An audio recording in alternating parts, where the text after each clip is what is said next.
बात आती है कि अब केवाईपी कोर्स में जो आप लोग एडमिशन लिए हैं, आखिर इसका फुल फॉर्म क्या होता है। तो केवाईपी में जो एडमिशन लिए हैं आप, इसका केवाईपी का फुल फॉर्म होता है कुशल युवा प्रोग्राम। तो इसके अंतर्गत जो है एडमिशन का पहले प्रोसेस समझ लेते हैं, फिर क्लास का हम लोग प्रोसेस समझेंगे।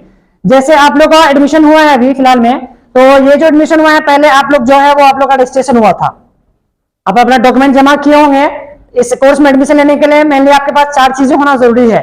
आधार कार्ड, बैंक पासबुक आपके अपने नाम का होना चाहिए, और एक आपका जो है वो 10th का मार्कशीट, और इसमें एक और है जो कि फोटो होना चाहिए। फोटो जब आप वेरिफिकेशन के लिए जाते हैं तब जरूरत पड़ता है। तो ये सारा चीज लेकर के आते हैं। आपका क्या होता है, रजिस्ट्रेशन होता है। रजिस्ट्रेशन होने के बाद फिर केवाईपी सेंटर जो है आपको कहां भेजता है, DRCC ऑफिस। DRCC ऑफिस जब आप जाते हैं तो वहां तो आपको लगता है कि हम फिंगर और फोटो दे दिए, हमारा वेरिफिकेशन हो गया, अब एडमिशन हो गया है, जबकि ऐसा नहीं होता है।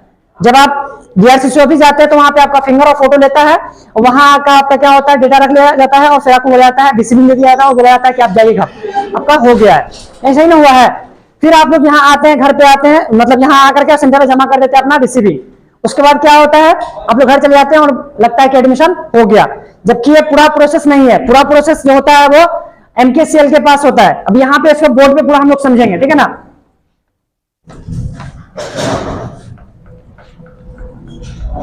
सबसे पहले तो आप लोग कहाँ आए, केवाईपी सेंटर पे।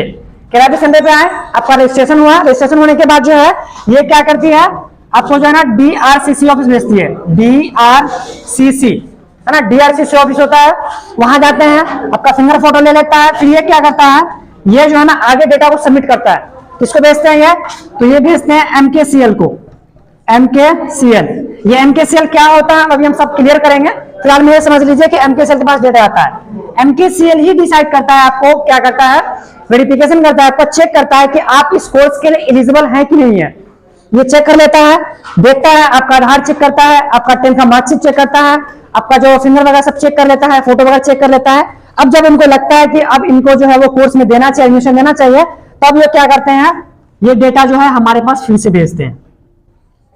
तब जाकर के आपका जो है वो क्या होता है, कन्फर्म होता है। यानी कि एक पूरा का जो है ना चक्र होता है एक तरह से, ठीक है। लेकिन आप लोगों को सिर्फ और सिर्फ यहीं तक पता होता है ना।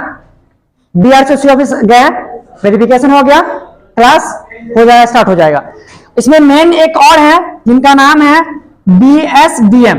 BSDM जो मेन हेड होते हैं, जो आपका सर्टिफिकेट जनरेट करते हैं, आपके कोर्स में क्या क्या चीज जो है वो कमी है, या कोई इंक्वायरमेंट जो होता है, रिक्वायरमेंट वगैरह क्या होता है, सब देखते हैं। तो मेन हेड जो होते हैं ये BSDM होते हैं, बिहार स्किल डेवलपमेंट मिशन।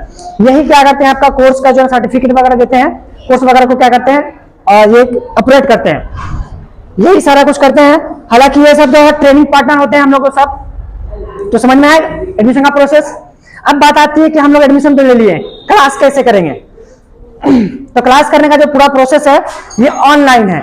इस कोर्स में जब आप एडमिशन ले लेते हैं, फिर उसके बाद जब क्लास करने के लिए आप आते हैं यहाँ, तो क्लास करने के लिए तो सबसे पहले आपका फिंगर लगता है।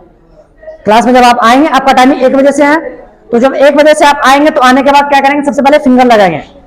सबका एक बार नहीं लगेगा, एक एक करके आइएगा, सब लोग बैठ जाइएगा, आगे से करके आइएगा, फिंगर लगाइएगा। जब फिंगर सबका लग जाएगा तो बैठ जाइएगा, ठीक है। अगर मान लेते हैं 20 स्टूडेंट आया, और 20 स्टूडेंट में से मान लीजिए सबका क्लास नहीं हो पाया, सबका फिंगर नहीं लग पाया।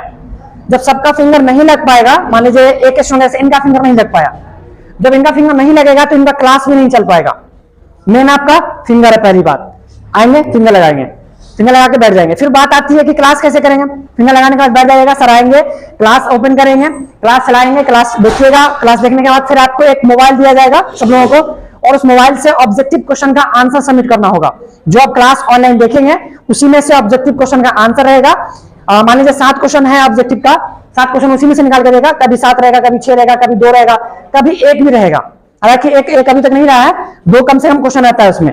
तो यहाँ पे मान लेते हैं कि अगर 5 क्वेश्चन आया है ऑब्जेक्टिव क्वेश्चन, 5 क्वेश्चन में से अगर आप 4 क्वेश्चन का आंसर दे दिए, सही या गलत आप सबमिट कर दिए, और एक क्वेश्चन आपसे छूट गया, उसका आंसर आप सबमिट नहीं कर पाए, तो फिर आपका क्लास नहीं चलेगा। वो क्या हो जाएगा, उस दिन के लिए आपका क्लास जो होगा इनवैलिड हो जाएगा, लॉगिन नहीं होगा आपका क्लास में। लैब में जब जाएंगे आप, तो लैब जो है आपका लॉगिन नहीं हो पाएगा।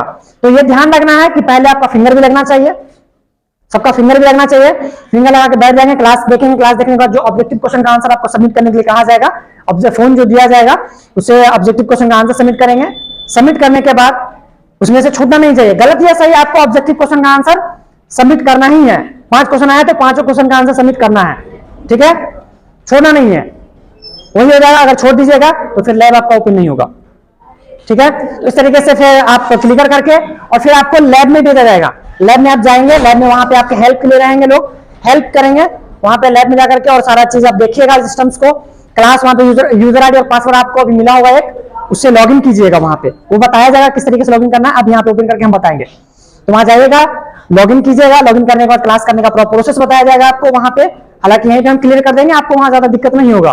फिर भी अगर कोई प्रॉब्लम होता है तो लैब में हेल्प के लिए आपके है, वहां पे जाके आप उनसे जरूर पूछिएगा, ठीक है। तो ये हो गया फर्स्ट क्लास। अब बात आती है कि एक दिन में हम कितने घंटे क्लास करेंगे। तो एक दिन में जो है ना, कम से कम आपका जो है वो 4 घंटा, 4 घंटा कम से कम नहीं, 4 घंटा आपको क्लास करना ही है। 2 घंटा लैब और 2 घंटा थ्योरी। फर्स्ट टाइम जब आएंगे तो आपको जो है वो थ्योरी मिलेगा, फिर आप लैब में जाएंगे, फिर लैब से आकर के फिर क्लास यानी कि थ्योरी करेंगे, थ्योरी करने के बाद फिर आप क्या करेंगे, लैब में जाएंगे। इस तरीके से आपका 4 घंटा जो है वो कंप्लीट होगा, ठीक है। शुरू में आपको जो है बिल्कुल जीरो लेवल है, कंप्यूटर के बारे में कुछ जानकारी नहीं है ना, तो थोड़ा सा प्रॉब्लम होगा। फिर आप क्लास को अटेंड करेंगे, सीखेंगे, हो जाएगा, ठीक है ना। यहाँ जो बच्चे आए थे बिल्कुल जीरो लेवल से आए थे, जिनको कुछ नहीं आता था कंप्यूटर के बारे में, तो वो लोग भी कंप्यूटर बहुत अच्छा सीख करके गए और बहुत अच्छा काम कर लेते हैं उसमें, ठीक है। तो ये नहीं सोचना है कि हमको तो कुछ नहीं आता है कंप्यूटर में, हम कैसे चलाएंगे, ये दिमाग से निकाल दीजिए।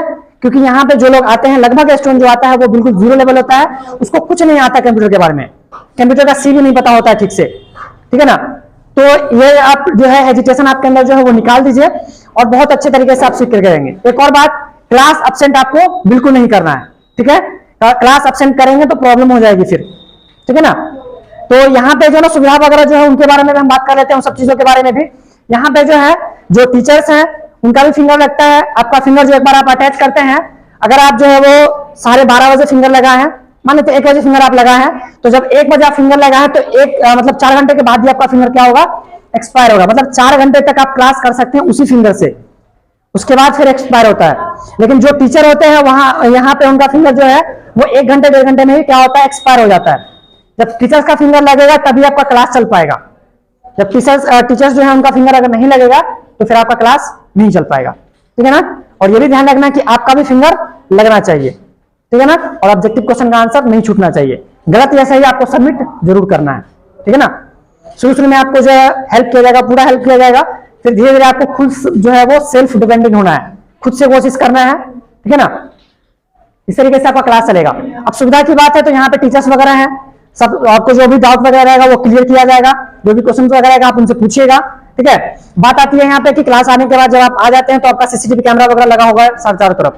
जब आप यहाँ कैंपस में आते हैं, कैंपस में आने के बाद जो साइकिल से आते हैं वो साइकिल जरा लाइन से ठीक से लगाइएगा, और जो गाड़ी से आते हैं वो आने के बाद डायरेक्ट आप अंदर आइएगा। कहीं दुकान वगैरह आपको नहीं जाना है। एक बार जब आप सेंटर पे आ गए तो आपको दुकान वगैरह नहीं जाना है, और जो भी चीज खा करके आप आए हैं पहले ही बाहर नहीं फेंक दीजिए कीजिएगा, ठीक है। क्लास में आज आपका फर्स्ट डे है, इसलिए हम आज आपको बता रहे हैं, अलर्ट कर रहे हैं, ठीक है ना। रोज रोज आपको ये चीज नहीं बताया जाए। आप जो यहाँ पे क्लास करने के लिए आए हैं, आपकी सुरक्षा हमारी प्राथमिकता है, तो पहले आप सुरक्षा से वंचित नहीं रहे, सुरक्षा को लाभ उठाए इसका। और जब आप आ गए तो क्लास में आने के बाद चुपचाप बैठ जाना है, टहलना नहीं है चारों तरफ। अगर मान लीजिए सर नहीं है क्लास में तो टहलना नहीं है, बाहर जाके आना है, क्लास में बैठ जाना है। पहला आपका ऑप्शन है वही फिंगर लगाने का, ठीक है ना। कोई एक्टिविटी ऐसा मत कीजिएगा जो कि यहाँ पे कैमरा वगैरह लगा हुआ है और अभी भी रिकॉर्ड हो रहा है आपका, ये है ना। तो कोई एक्टिविटी ऐसा मत कीजिएगा कि आपको उससे प्रॉब्लम हो, है ना, या किसी को कुछ बोलना हो, उल्टा पुल्टा नहीं बोल सकते हैं आप किसी को यहाँ पे, ठीक है। या कोई कंप्लेन है तो आप ऑफिस में जाकर कंप्लेन कर सकते हैं। किसी से बहस नहीं करना है। गर्ल्स और बॉयज एक दूसरे से अटैच नहीं होगा, एक दूसरे से बात नहीं करेगा, ठीक है, चाहे वो आपके गांव के ही क्यों ना हो, ठीक है। उनसे बात आप नहीं करेंगे, बहुत ज्यादा जरूरी होगी। सर ऑफिस में रहेंगे या क्लास में रहेंगे तो उनसे आप पूछिएगा, उनसे जो हेल्प लेना हो लीजिएगा, ठीक है। तो इस तरीके से आपका क्लास जो है चलेगा। रही बात की पानी वानी के लिए, तो आपका जो पीने का पानी है सामने वहां पे एक फिल्टर वाला जो डब्बा है बिस्लरी का, वहां पे रखा हुआ है। बोतल आप यहाँ से ले लेंगे ऑफिस में से या यहीं पे कहीं मिल जाएगा, और लेकर के और वहां से पानी पी सकते हैं। और बॉयज का टॉयलेट वहीं पे है, नीचे में है, और वहां पे बेसन है हाथ धोने के लिए। ऊपर में गर्ल्स का टॉयलेट है, यहाँ से सेकंड माले पे जाइएगा तो वहां पे जो है ना, वहां पे आपको मिल जाएगा टॉयलेट रूम, ठीक है। तो ये सारी चीजें आपके लिए है। और यहाँ एक और चीज है जो फ्री का वाईफाई है, जो आप लोगों के लिए ही लगाया गया है। अगर आप लोग फोन लेकर के आते हैं, जो लोग, जरूरी नहीं है कि सब लोग फोन लेकर के ही आइएगा, ठीक है ना। ऐसा नहीं है कि घर पे जाके बोल दीजिएगा कि हमको फोन चाहिए, फोन दीजिएगा तभी हम जाएंगे क्लास करने के लिए, ऐसा नहीं करना है, ठीक है ना। क्योंकि बहुत सारे स्टूडेंट जाके घर पे बोलते हैं कि हमको फोन चाहिए, हमको फोन की वहां जरूरत है, फोन दीजिएगा तब हम जाएंगे क्लास करने के लिए, तो ऐसा नहीं करना है। अगर आपके पास फोन है लेकर के आते हैं तो अच्छी बात है, कोई बात नहीं है, लेकर के आ सकते हैं। लेकिन अगर आपके पास नहीं है तो गार्जियन को जाकर के नहीं बोलिएगा कि हमको गार्जियन फोन चाहिए, है ना, ऐसा मत बोलिएगा, ठीक है। तो ये सारी चीजें हो गई। अगर किसी को कुछ डाउट है, किसी को कुछ पूछना है तो वो पूछ सकता है। किसी को पूछना है, कुछ नहीं पूछना है। तो कैमरा लगा हुआ है यहां पर भी और लैब में भी लगा हुआ है, ठीक है।